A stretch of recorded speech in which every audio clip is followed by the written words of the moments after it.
Good evening, everyone, and welcome once again to the place to be each and every Sunday night, where tonight, once again here on Top Split TV, we are bringing you the best Skippy action on the planet. This week, of course, we are coming to you from Sonoma, some sort of classic historic NASCAR layout, challenging little layout that the drivers have.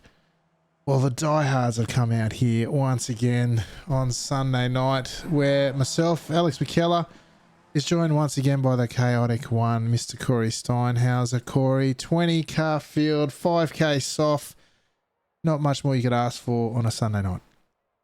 Absolutely, Alex. It's Sonoma once again, the historic cup version, as you said. So instead of encompassing the carousel like we're used to seeing the last few years, it's straight ahead and then through to turn 5 and then into the hairpin at turn 6, which is really, for me, quite nice. I love this version of the track.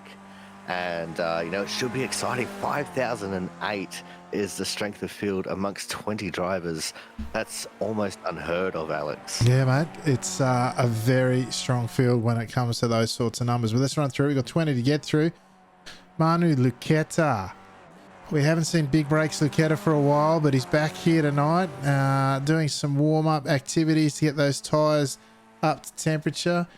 Joins us once again. Car number 2, Pablo Esper, has been setting the world on fire this season and hoping to do so once again this time round as car number 2. Car number 3, I might even put the name tags up, that might be a help. Car number 3, Rasmus Fiori, another one who's been setting the pub scene afire, alight. Incredible pace and control from Rasmus this season. This week's been no different. Dario Fattini for FPM Cube Controls joins us once again, looking to stake his claim at round 6. Brett McBurney leading the ANZ charge this week for McFlabby Racing once again, and just behind him is car number 6 is the international man of mystery, Dimitri Philippides from parts unknown, somewhere, France, Asia. He's from everywhere. Anyway, he's back. He's car number 6. Car number 7, Head Clown in the field. One of, I think, 2 clown cars in the field, no doubt, with arms and legs, and 6 clowns in each car, spotting and other things. Will be arms and legs everywhere pedaling the little clown cars this week, and Swarovski leading the way. Car number 8, Shinichi Otsu, the one of 3 Japanese drivers in the field, leading the charge for the Japanese drivers here tonight. Jack Atkinson from England for the UK Racing admin team. New one for me. Jack Atkinson, I had a race with him the other week. He's quite quick and racy, so keep an eye out for him. Luke Whitten, first of the green team Milo cars here tonight. In fact, he might be one of 3, but certainly leading the way in terms of rankings. Car number 10, Corey. Exactly right, Alex. Coming up as car number 11 is the Team Video Milo boss man, Russell Clark, representing Oz NZ. And right behind him in the 12th plated car is Neil Gardner, also representing Oz NZ. And behind him is the next of the clown cars. Of course, it is Mark Lay in the 13th, representing Asia. Sounds very Australian and very quick to boot. Coming up behind him in the 14th plated car is going to be Jeff Randall from the UK and I. And that's a very interesting looking Lotus scheme that he's got on his car. It's kind of nice, actually. The 15th plated car is Ryan Chenoweth, and he's been on the up and up lately, just sneaking into some of the other races that we've had, but quite comfortably in this one as our 15th plated car. We've got Akira Nakajima from Japan as our 16th plated car here tonight, with Masashi Katsuyama. That's the one. From Japan as our 17th plated car. Coming up next, we haven't seen him for a while. Glad to see him on track. The last of our Milo contingent, number 18, Ben Snell, representing Oz NZ.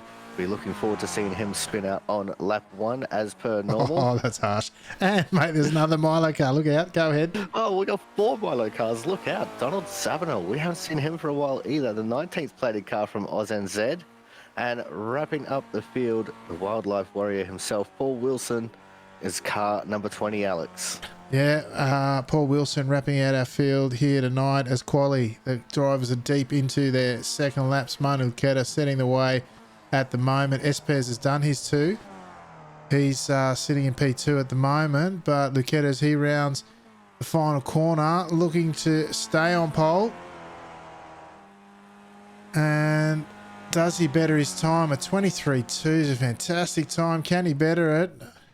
Don't think so, and not real happy with that. 23.2 still outstanding, I have to say.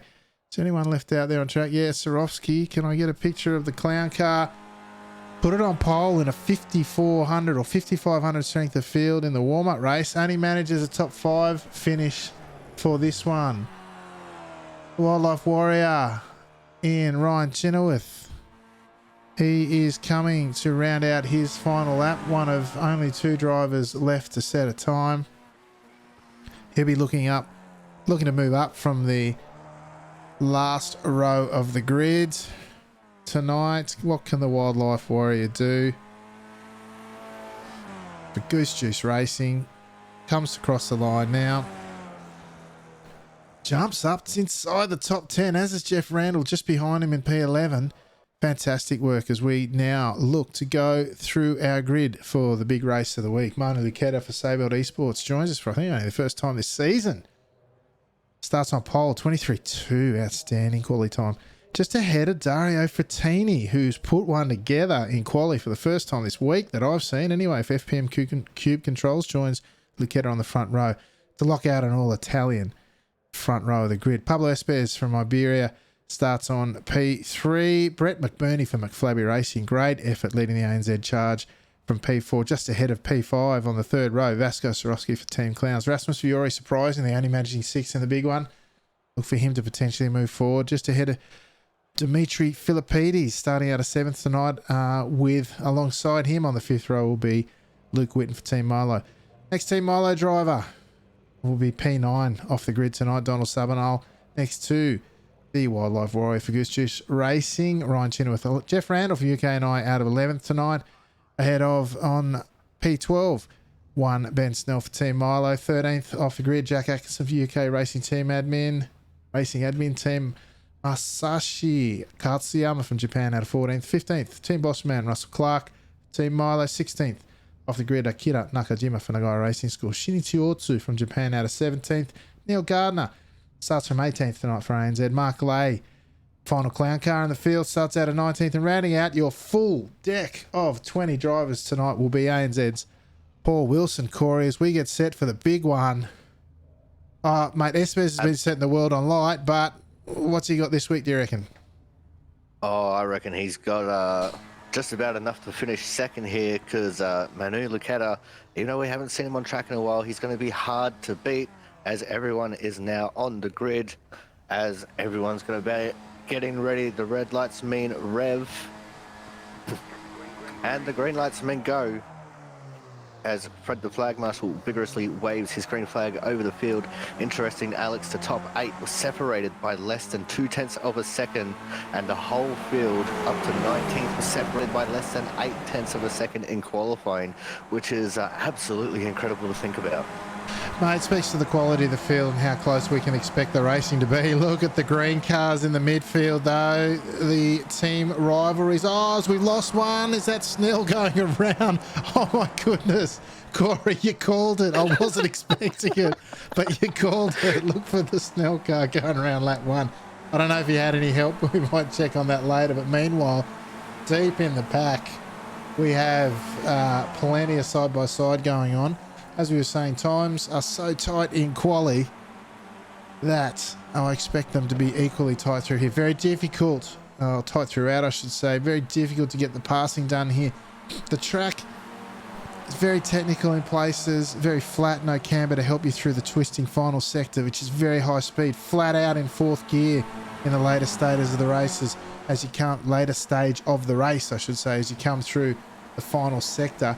You don't lift, Corey. Once the tyres are up, you don't lift from turn 11, that hairpin right out the back of the circuit. It's literally half the circuit, sorry, at turn 6, all the way through to the hairpin at turn 11, you do not lift. That's how That's absolutely it's right. crazy, mate. Yeah, and it's the only way that you can maximize the track here, Alex. As the field going through turns two, we saw two Milo cars side by side in the back a little bit. That was Luke Witten and Donald Savinol battling over eighth. But even coming up through this top section here, there's only minimal lifting. So this is a very fast, flowy circuit. This is why NASCAR had this as a main staple for one of their road courses for such a long time. See everyone also using all the runoff area in turn 5. It's also very important, Alex, because if you go 2x2 through there, it's very easy to mess up and hit that wall on the left coming out of the corner. Yeah, for sure, mate. But as you say, there's no incident point out there, so the driver's taking full advantage. The curb is not too much of a threat. But as I was saying, it's all flat through this section of the circuit.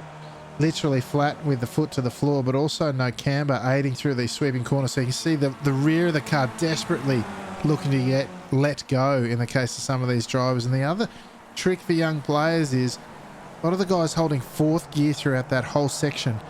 Like I said, it's flat from the hairpin at turn 6 all the way through to turn 11, but the curves and the scrub and slide in the car is such that you're never really looking to grab fifth gear, which also means the draft doesn't come into play as much as you might think. And the guys here will absolutely be looking to pressure the guys in front of them to take them offline, manufacture an opportunity to pass rather than looking to draft to pass. It's just not that kind of circuit here, Corey. It's got the elevation and the technical nature of it, but not the draft. So certainly interesting challenge for the drivers here tonight. That's right, Alex, and that's a little bit different to the old meta of this layout. Normally, what we used to see was the drivers would shift up to fifth in the two in-betweens of turn 9 before they reach turn 10 and then shift back down to fourth through turn 10.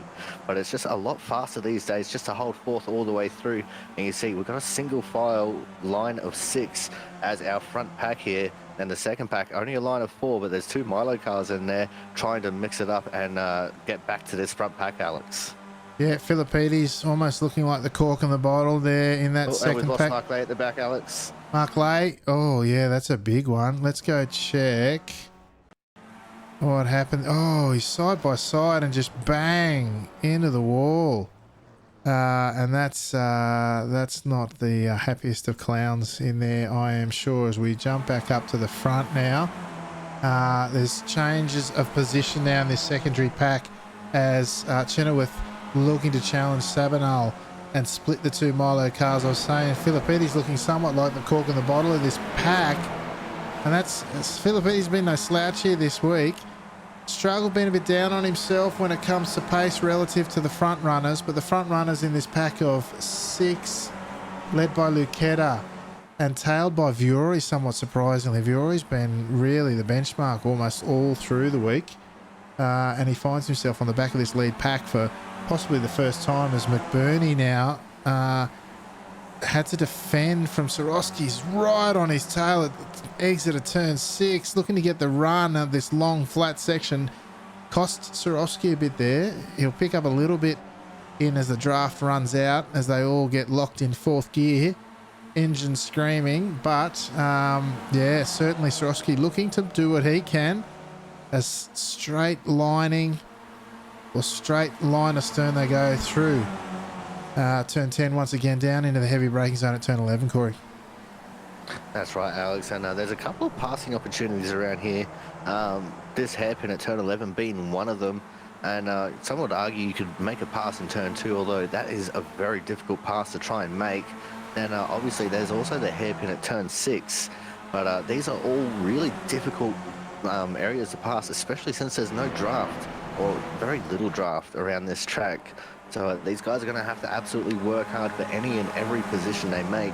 Until then, it's just going to be that old classic chess match of trying to figure out where and when to try and make the moves, Alex. Speaking of working hard for a pass, let's go check how Witten gets past Philippides into turn 11.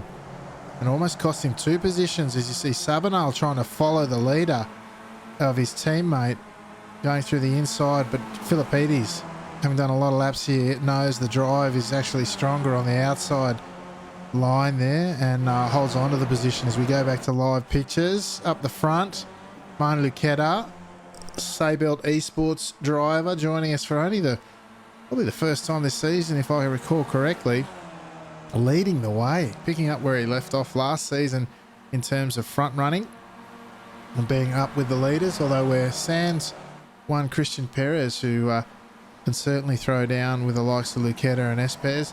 Espes tonight, surprisingly, sitting in P3, although I would expect before this one is done, as we only crossed the it's crazy, we've only done 5 laps of 18, Corey, at this stage. I expect Espes to figure quite strongly towards the latter stages. Yeah, that's exactly right, Alex. As I said, this is all about just trying to figure out where and when to make moves, and that'd be exactly what Espes is doing right now. He did win the warm-up race, and he won it in emphatic style with a huge battle with Viore coming to the line. So Espes and Viore both know what they need to do around this track to be successful. It's just all about trying to make their way into a position in which they can do it, which is not going to be easy, because as I said, there's only a very limited amount of passing opportunities around this track. So they're going to have to try and maximize everything they can to make the moves while they can, Alex.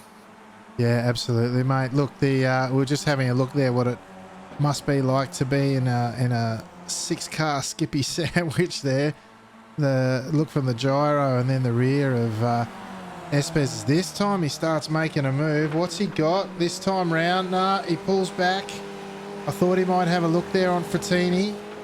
Frattini takes a slightly defensive line. Does he leave the braking open? Yes, he does.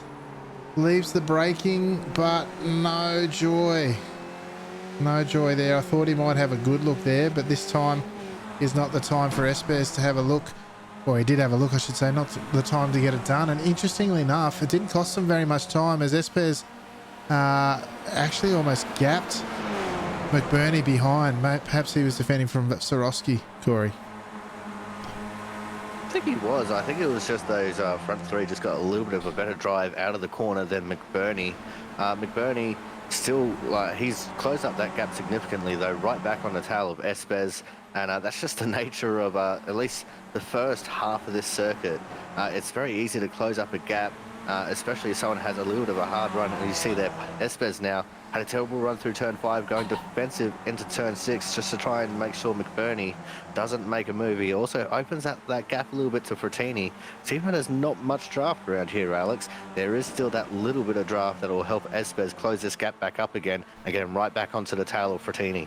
Yeah, you'd want to be careful because Luqueta and Frattini have the potential to run away. Luqueta really stretching his legs as we see the earlier turn in from Frattini there, trying to use the draft, manage the understeer that you get when you're close behind someone. And he's got it done okay as Espes closes up nice and tight under braking. Meanwhile, the second pack is actually not that far behind. They're only 2.5 seconds, 2.7 seconds behind, led by Luke Whitten, who has amazing pace typically. Haven't seen him race too much this week, but that doesn't stop him, because I can tell you, as Philippides has a look or a tentative glance up the inside in the run into turn 2, it doesn't stop everyone, because I can tell you, Swarovski, this is only his 3rd race of the week. He did the warm-up and the pre-warm-up race. He stuck it on pole in a 5,500 strength of field, so he's got pace despite lacking the number of laps that some of the others have done here. I'd suggest here that it is actually Viore who's sitting in 6th on the back of this pack, as once again it's starting to get busy in the front 3. Viore's probably done the most laps out of anyone in this front pack, but the rest of them really working hard and making him work hard for his money, Corey. That's exactly right, Alex. And speaking of having pace, Manuel Luqueta popped in the fastest lap of the race so far last lap, undrafted, a 1:22.4. That is absolutely blistering pace around here. And of course, Dario Frattini getting a 22.5 in draft. And you see Frattini going defensive once more from Espes. Espes trying to make that outside work. If he can stick close enough to Frattini on that corner and hold that outside line, that'll give him the advantage coming out of the final corner, going into turn 1, Alex. Oh, absolutely, mate. Now, hang on. I've just seen an incident in the second pack. Chenoweth. Oh, Sabinal has collected the tyres. It's jinked him enough for Chenoweth. And normally I'd say hold your brakes, but he did the right thing, getting off the racing line, allowing the car to roll off the racing line. But that was tragic. Let's see if we just watch it in slow-mo. You can see Sabanal actually comes in front and just clips the tire. Oh, it looks like he's been checked up and had to move offline. Philippides and that's, I don't know if they both hit it or what, but that's unfortunate for both of them. Meanwhile, let's check back in with our leaders. Luke, and it's really busted up their cars, but the second pack as well. As Luqueta really stretching the legs of the Saybelt Esports Skippy. He is 3/10 ahead. It'll close up, but only so much here. As Espes this time really putting the pressure on Frattini. Frattini forced to take the defensive line. Espes much deeper on the brakes this time round. Keeps Frattini tight. Frattini, though, gets done. I suspect Espes will have good and better drive here. What does Frattini do by way of defence? What's he got for us? He takes the inside to turn 1, but that'll give Espes a look up the inside of turn 2. Espes, Frattini, the late move to defend there, covers it well. Beautiful timing there from the Italian on the Spaniard, holds on to P2. Meanwhile, his compatriot, Frattini's compatriot in Luqueta, licking his lips at the prospect of running away with this one with all the battling in his wake, Corey. Oh, absolutely, Alex. And something that I've noticed over the last couple of laps is Frattini has been getting more and more defensive, which has been allowing Espes to get these kinds of runs on him. He didn't go defensive that time, and Espes was just all over the gearbox. Look at him going here through turn 7 into 8 and 8A. Espes is absolutely putting all the pressure that he possibly can on Frattini, and as you said, you know, Luqueta absolutely just licking his lips right now. He's got 5/10 gap between himself and Frattini, and he's just going to be looking to extend that the more these two tend to battle out. Yeah, Frattini made the mistake into the hairpin at 6 there. Oh, this time down the inside, late goes Espes. They interlock wheels momentarily. Frattini gets the drive out of the corner, folks. Espes trying to make all the lines work. Frattini, rock solid defense, holds him off for another lap, Corey. That was an incredible dive bomb, Alex. That was just about in the middle of nowhere, about a car, half a car behind Frattini was Espes, just absolutely sent it. And, you know, that hasn't really hurt these guys much. In fact, they've closed up a little bit to Luqueta now. The gap is only about 3 or 4 tenths, and it's rapidly closing here. So Luqueta maybe just wanting to hold up to keep a watch on this battle. But, as they definitely smacked that inside curb at turn 5, sending them almost out to the stratosphere there, Alex. Oh, Espes up the inside at 6 this time. Can he get it done? He certainly compromises the line, but will McBurney now put Espes under attack as they fall back into line this time round, coming through the snaking S's here at the back through 8 and 8A. Getting it done now through the sweeping turn 9 into the kink at turn 10. Flat out in 4th gear. If you dare, do not lift. Let the rear of the car search for grip before hitting the dirt this time. It'll be Espes up the inside of Frattini into the braking zone. Much better lie. Again, he pushes him. Just gets it done. The mistake through turn 10 onto the dirt cost him the run. Espes using the momentum to get the move done. Elbows out racing, but all is fair in that time round, Corey. Absolutely, Alex, and that's what you say. Go full throttle if you dare, and it was clear to me that Frattini definitely dared going full throttle there, and it didn't quite work out for him. Now, Espes will have the task of trying to catch up to Luqueta, and catching someone is one thing, but passing him is a complete another. And when it's Manu Luqueta, one of the best drivers we have on the service, he's definitely not going to be easy to pass, Alex. Nah, 100%, mate. Luqueta is making every post winner. I have not seen him turn a lap here. Certainly not with the Saybelt livery this week, and yet he's come out. He must have done the work, though.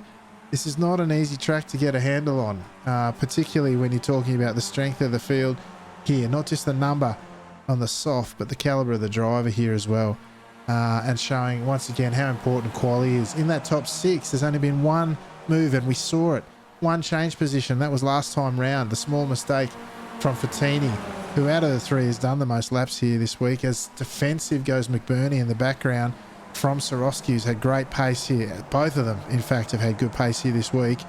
And surprisingly, Viore, was, you know, certainly my pick early on to do some damage here in terms of positional gains, not to other opponents' cars, but he's not that kind of driver, that's for sure.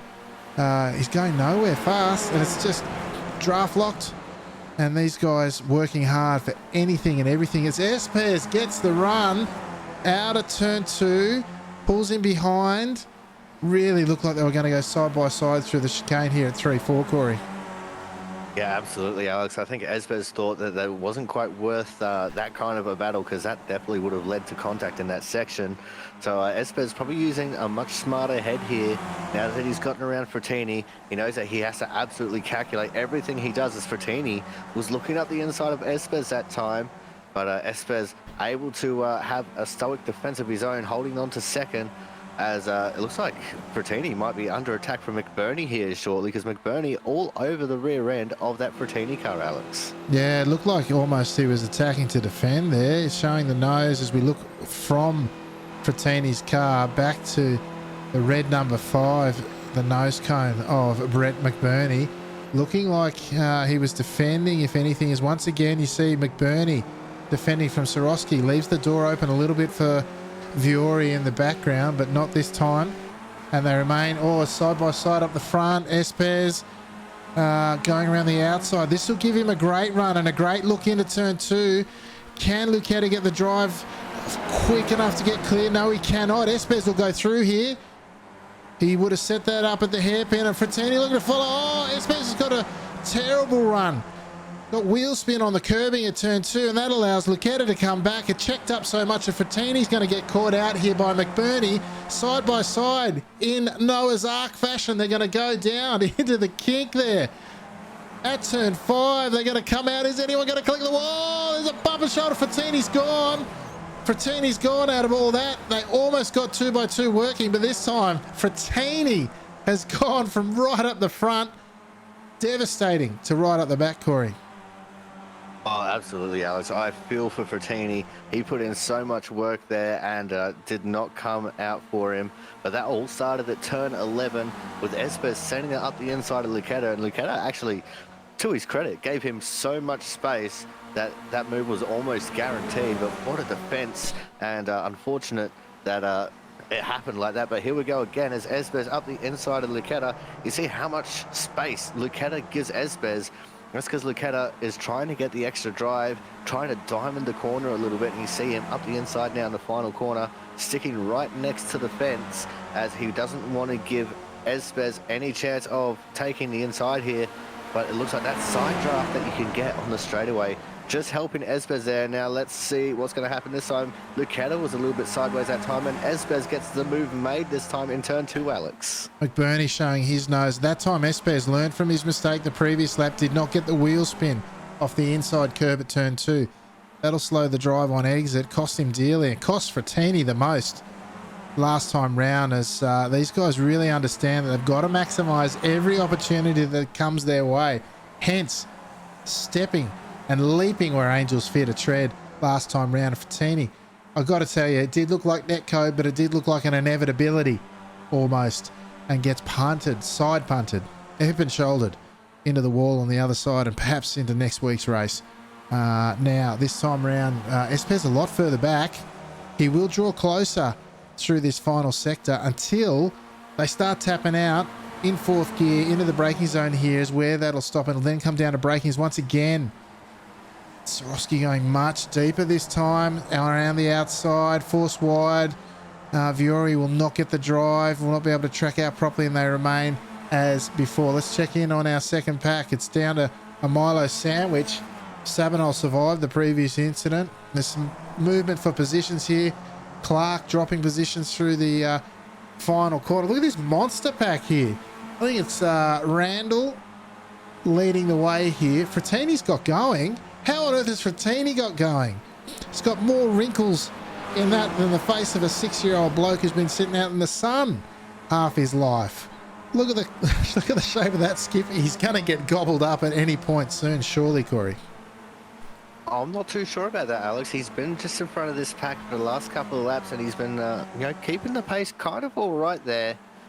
So I reckon that he's going to be in with a shout of holding off this snarling pack that's coming up behind him. And as you said, what a monster pack that is.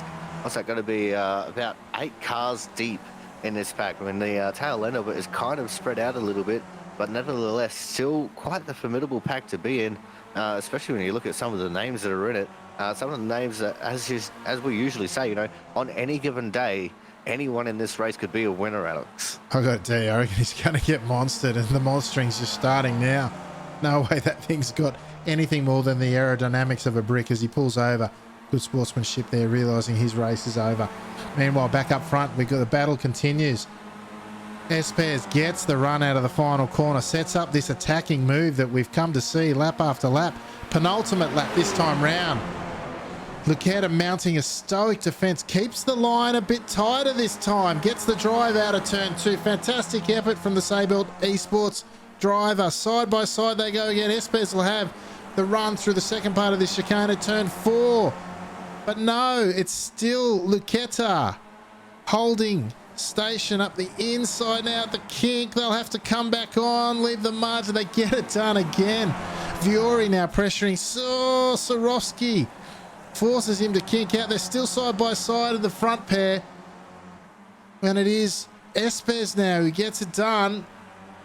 He's up 2 positions from where he started. And I remember I said all those laps ago, Corey, I said watch for Espes to move forward in the later stages, and move forward he has as we come down through to start our final lap after the next quarter, Corey.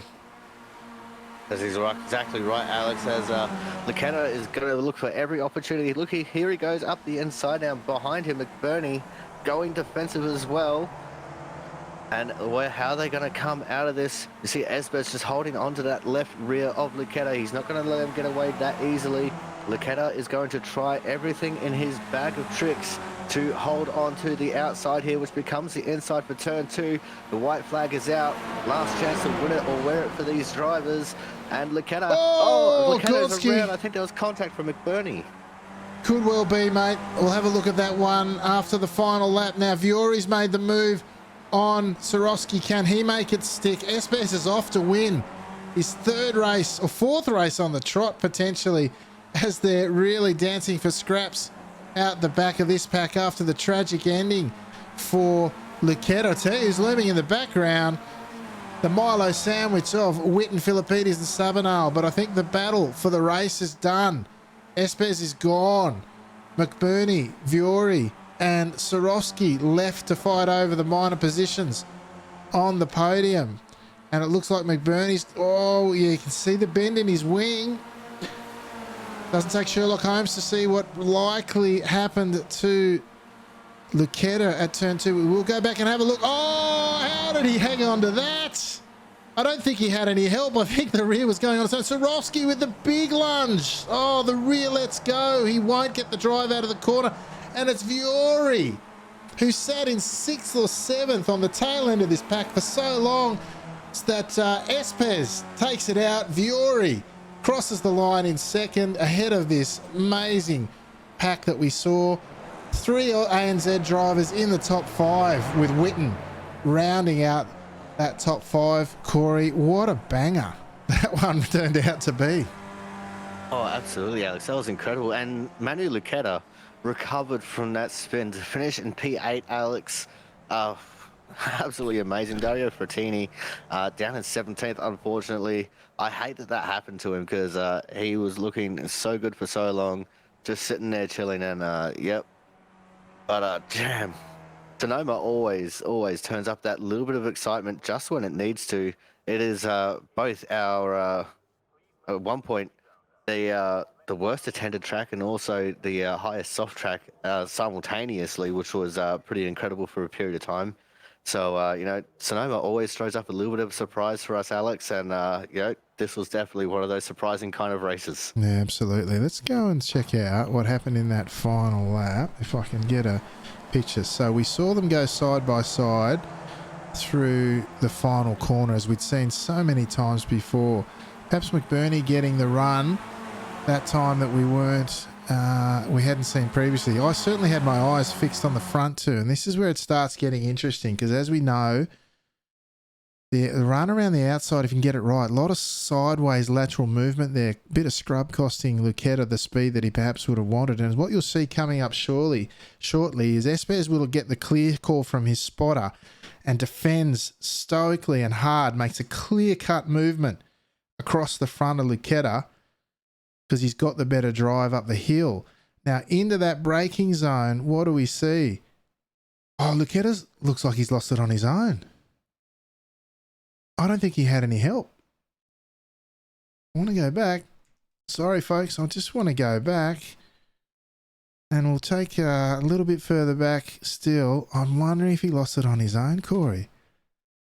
I'm going to take a bit of a slow-mo here, see if I can't grab a slightly different view. What's the chopper got to say about it? Let's see if there's any contact. Look at Swarovski going wide through there, losing his opportunity.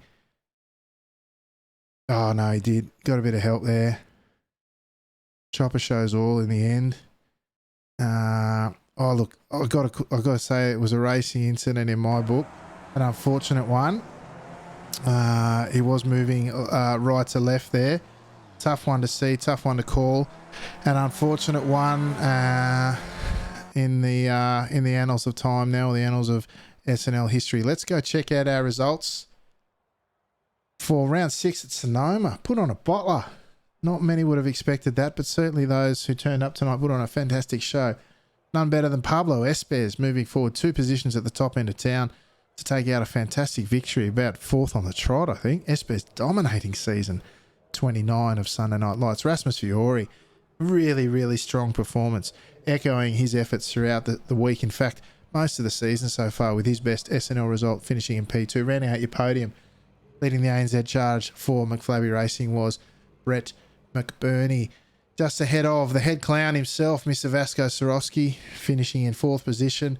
Ahead of Team Milo's Luke Whitten. His second top 5 finish this season after finishing 2nd at Bathurst earlier on in season 29. Dimitri Philippides, after another week of strong performances, finishes 6th. In the big one, just ahead of Donald Sabinal, the second of 4 Milo entries in the field here tonight in 7th. Manu Lucchetta, as you say, for Sabelt Esports, in it up to his eyeballs throughout the race. An unfortunate incident sees him finish his night down in 8th position, costing him what would have been a fantastic finish, no doubt, on his return to Sunday Night Lights. Jeff Randall from the UK&I, on debut, if I'm not mistaken, strong performance, finishing inside the top 10 in 9th position, just ahead of Jack Atkinson, who from UK Sim Racing Admin Team, who rounds out your top 10. Akira Nakajima leads the way for Nagai Racing School in the Japanese contingent, finishing in 11th, just ahead of Team Milo Bossman, Russell Clark III, who rounds out your Sunday Night Lights point scoring positions in 12th. Masashi, beg your pardon, Masashi Katsuyama-san from Japan, finishing in 13th, just ahead of Captain 499 himself for ANZ, Neil Gardner. Paul Wilson finishing in 15th tonight for ANZ, just ahead of the spinning Ben Snell. The Nostradamus call from the chaotic one saw Snell go out on that one, finishing in 16th here tonight, just ahead of FPM Cube Controls Dario Frattini, the wounded warrior, just ahead of the Wildlife Warrior and Ryan Chenoweth for Goose Juice Racing in 18th. As we go to the page, 19th tonight, Mark Lay, the final clown car in the field, finishing in 19th, just ahead of 20th place finisher Shinichi Otsu from Japan. Corey, that's your field of 20 on the back of an amazing race here tonight at Sonoma. Absolutely, Alex. And I actually completely forgot that I had that Nostradamus call about Ben Snell spinning. I'm sorry, Ben. I had to call it, and it happened. Oh. But hey, he did all right. He still recovered to 16th, which is not that bad in the grand scheme of things. And what a race these drivers put on for us here. Sonoma, as we've alluded to, not one of the most popular tracks out there, but each and every single time we come out here with Sunday Night Lights, these guys absolutely turn it up and put on a fantastic show for us and for the viewers at home. So, all the drivers should absolutely give themselves a pat on the back, because that was an amazing performance start to end, Alex. Yeah, absolutely enjoyed that one immensely. Fantastic display put on the quality field, put on by the quality field that turned up here tonight. Now, First off, the lone soldier in the green room tonight, head clown, Mr. Vasco Sorowski. Vasco, mate, you're right up there in your eyeballs. I'm glad to see this one finish a bit better than the last one. Tell us, what was it like in that angry front pack? Oh, evening, guys. That was hectic. That was fast. That was very fast, the whole thing. We got annoyed after quali second lap on the downhill right-hander. We had a fair bit of left-hand down action going on, and that virtually killed that lap, which was annoying because you know how hard it is to pass around here. And especially someone like Brett in front of you, geez. Mate, he's fast, and every time I thought I could put a move on, he saw it coming and stuff like that. So we tried a few times in the hairpin a few different ways and realised we couldn't get the run back out of it. And then on the last lap, sort of was ready for it going up into turn one. I thought Brett was going to cover, the inside for turn two, and I went down, and then Brett went down. So then I opened up the wheel not to hit him and went across, and my line was gone. And then good old Rasmus got me as well, and I was just like, oh, it all fell apart. But no, it was good fun, mate. And tell you what, everyone in that pack was very fast today. Definitely. Yeah, absolutely, mate. The action was thick and fast. Great to see you up there. I know it's been a tough week, and the laps have been hard to come by, but there was none better than the racing out there tonight. Top five finish in fourth there. 3 ANZ drivers in the top five. Hard to complain about. Great to see a Clown car, a Milo car, and the McFlabby Racing, Mobile and McBurdy there, really taking it to the best in the world, mate. So congratulations on the drive out there. Thank you for putting on a fantastic show. Anyone you'd like to give a shout out to tonight? Oh, you guys as always. You and Corey for what you do, and you for being in my ear all week. As you know, third race in for the week, so mate, I shouldn't complain too much. But we wanted it. We were hungry for the win, but it's just too hard to get past something around here sometimes. And yeah, but that and the boys, obviously, Doug, Martin, Greg, good old Justin when he logs on, and and all the other drivers, mate. Rasmus for being such a awesome driver. Actually, I really admire his driving up there, and mate, they're all so quick. They're all super fast. Yeah. They can slow down a little bit. Let me get a win once in a while. It'll be good. But yeah. Yeah, that's it, mate. Well, great to see you out there once again. Look forward to seeing how we go at the great new circuit. And I'm going to get pronounced this wrong. Rudskogen. I'm not sure how to pronounce it, but I think that's about right. Be a new and unique challenge for all the drivers, mate. Looking forward to it and looking forward to seeing you out there. Yep. Thanks, guys. And looking forward to your broadcast once again. Awesome work. Beautiful. Keep it coming. Thanks, mate. Thank you. There you go, Corey. Head clown, Vasco Sorowski, put on a great performance here tonight once again. And great to see him get a good result along the way. Yeah, that's exactly right, Alex. And, who would have known that it took for him to not race all week to finally get an almost podium. He's a great driver. It's great to see him out there each and every single week, and he's just constantly improving and evolving, and this is what's getting him the results. And I can't believe this is only his third race of the week. He put it on pole last race, 5,500 soft, and finishes fourth. He probably shouldn't have finished fourth, but that's just the way that the cards fell. That's racing, and good on him for getting right up there. And there's a little bit more of a challenge for you now as far as the Oz NZ Championship goes. Yeah, mate, I reckon he's got it stitched up just quietly, particularly after races like that where the points are massive and he's getting great results. But we're racing for the racing this season, actually. We're not too worried about the points, but if I was, it'd be done and dusted anyway, I think. Anyway, next up, we have the returning Team Milo, Ben Snell, who unfortunately literally had a commentator's curse of a different kind in lap one, mate, not the return you were looking for, eh? Oh, yeah, hello.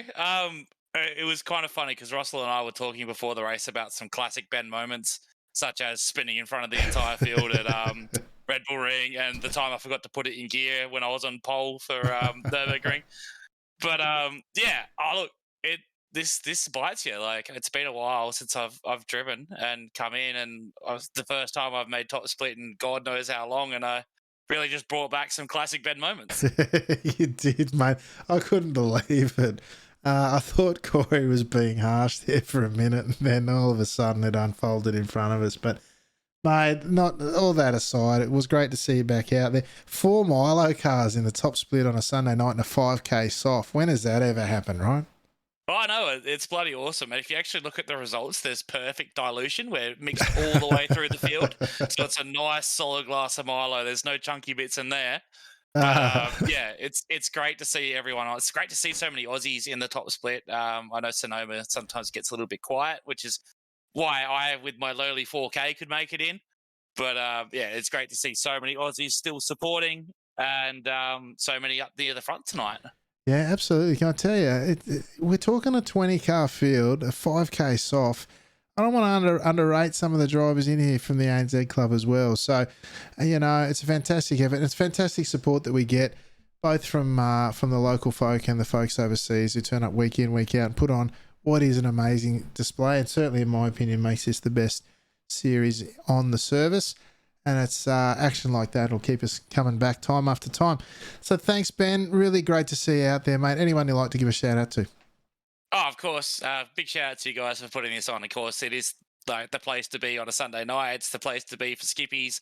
You know, even though the participation has kind of dropped off a little bit this season in terms of skippies overall, you still get like a bumper crop on Sonoma of all tracks. So we've still got a full 20-car field and 2 splits. So it's great to see the work that you guys are putting in keeping skippies alive. Of course, big shout out to the Milo guys. Of course, Russell and Don both said to say hello. Excellent. Thanks, Ben, mate. Great to see you out there. Look forward to hopefully seeing you again soon, mate. All right, guys. Thanks. Here you go, Corey. The great Ben Snell putting on the Drifterino action. Look at this. Of course, Ben does the drifting in real life. Sometimes we even get to see it here on a Sunday night. Look at him light up the rears of the Skippy. You don't see that too often. But there it is. Great driver. A lot of fun to see him out there again, Corey. Yeah, absolutely. Ben is one of the characters of NZ Skippy Racing. It's great to see him out there. I hate that I put the mockers on him. I apologise to him in Discord. But, you know, as he said, you know, it's classic Ben Snell stuff. You know, when he's on his day, he is a really good, really quick driver. A lot of people who might be viewing us for the first time might not know that about him, but he is one of the better drivers from AusNZ, and he just needs a little bit more time racing, and I'm sure he'll be right back into his classic form of being up towards the front without spinning on lap 1. Yeah, mate, I can tell you, he was my kryptonite for many a season. So, yeah, I know personally and firsthand how quick he is. And more importantly, what a good racer he is too. Folks, that might just about do us. Corey, do you want to let the folks at home know what's coming up for you this week? So it's going to be a little bit of a weird week for me this week because the Angry Midget Lady is going in for shoulder surgery on Thursday. But on Wednesday, we will be racing in the Output Racing League from the Martinsville Speedway, 150 laps. There's going to be no live broadcast on that on Thursday because that's the Angry Midget Lady's surgery date. But there's that on Friday. We're doing street stocks on road courses, and we're going to be going to the Charlotte Oval for that one, actually. Normally we do road courses, but apparently they got that one set for Oval. So that should be a little bit of fun. And then no Speedway this weekend, Alex, and then it's back here with you as we go and take on Ruds Kogan. Beautiful. All right, folks, that'll about do us here. As I said, make sure you do check us out on the YouTube of the Top Split. Of course, we'll be here each and every Sunday night on Top Split TV. If you can give us a like and a thumbs up and a subscribe, particularly over there at YouTube, trying to get back or up to 1,000 subscribers over there to really highlight this this content and the great action that the folks put on here each and every week, because this really is a community-based thing. The Skippy community, the core of it, is just so strong. And of course, as we always say, this is for the community, by the community, and that's how we like it. But for now, folks, thank you once again for your support, both on track and off. It is very much appreciated. And on behalf of the chaotic one, Mr. Corey Steinhauser, I'm Alex McKellar. And until next time, ciao for now.